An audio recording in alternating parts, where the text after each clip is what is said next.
I'm Kaylee, and today I'm sitting next to my Christmas tree to do the Christmas Carol book tag.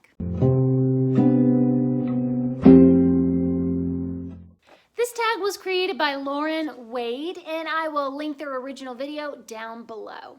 Before we get into the tag, I want to make sure that you know that Books for MKs is a charity that donates books to missionary kids. Today's MK shout out goes to Lila, who is 10 years old and lives with her family in Hungary. She loves cooking and she loves Bible stories. A 10-year-old that can cook.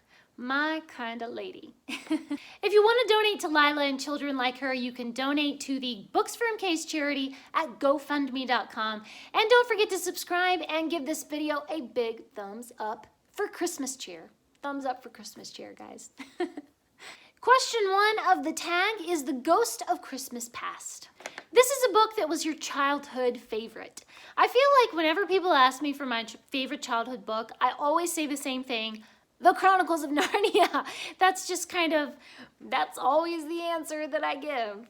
And a lot of the time I'll say the Little House books, the Little House on the Prairie books. I read those over and over when I was a kid. Another favorite, of course, is The Secret Garden, which I still reread every few years. Loved The Secret Garden when I was little. Question 2 is The Ghost of Christmas Present, a recently read book that you think will become one of your all-time favorites. I did recently, in the last few months, I read Elizabeth Gaskell's Moorland Cottage, and I really loved it. I do love Elizabeth Gaskell's work, so I definitely think that Moorland Cottage is going to end up being one of my all-time favorites. Not as much of a favorite as North and South. North and South is definitely my favorite Elizabeth Gaskell novel, but Moorland Cottage is still pretty good.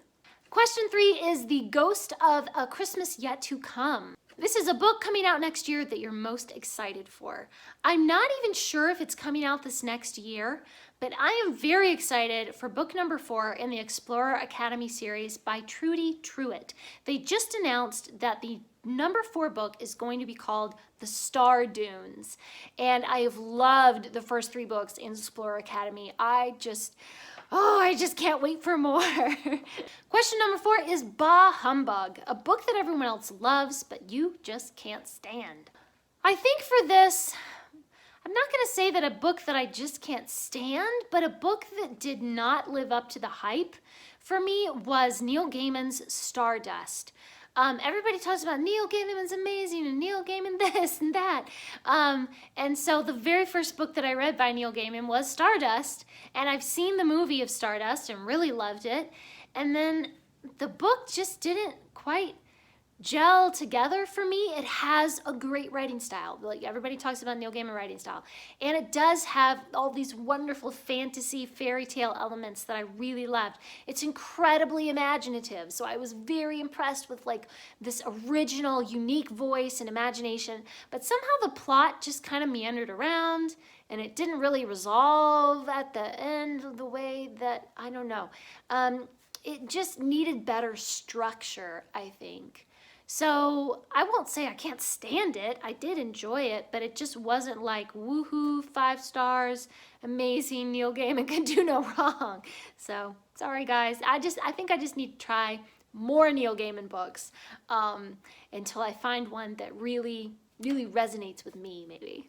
Number 5 is Bob Cratchit, an old dependable that you always recommend to people.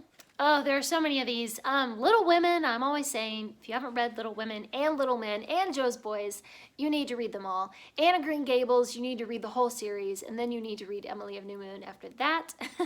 Lord of the Rings, of course, if you think you might like fantasy, or if you like fantasy, you need to read Lord of the Rings.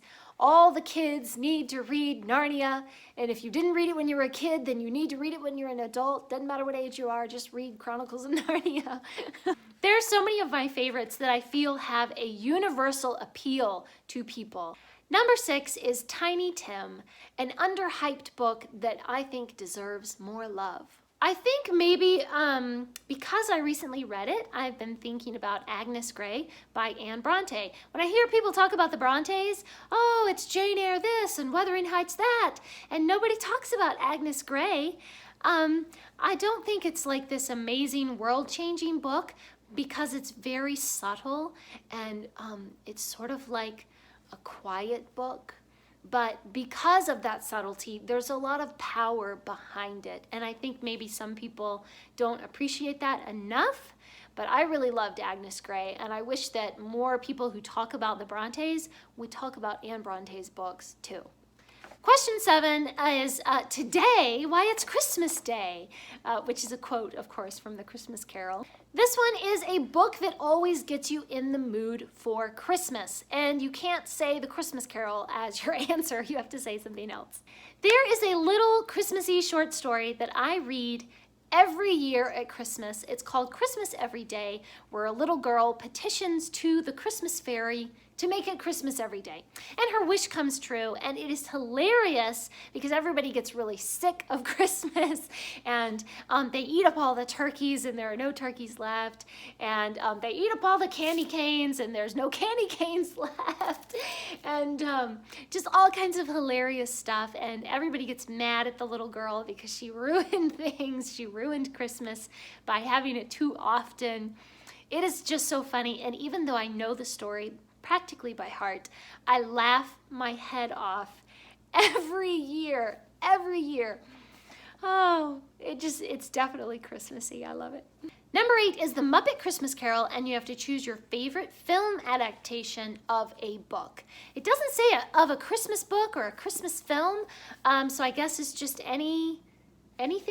So I'm going to choose The Princess Bride. I think The Princess Bride is the epitome of movie adaptation perfection. Really, The Princess Bride pretty much has it all. Anything you could wish for in a movie, romance and action and magic and mystery, everything you could want is in The Princess Bride.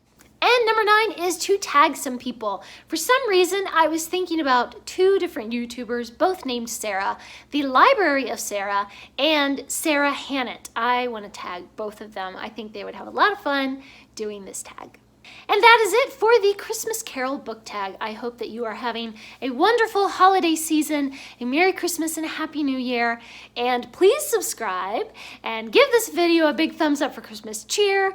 And remember, the right book in the right hands at the right time can change the world.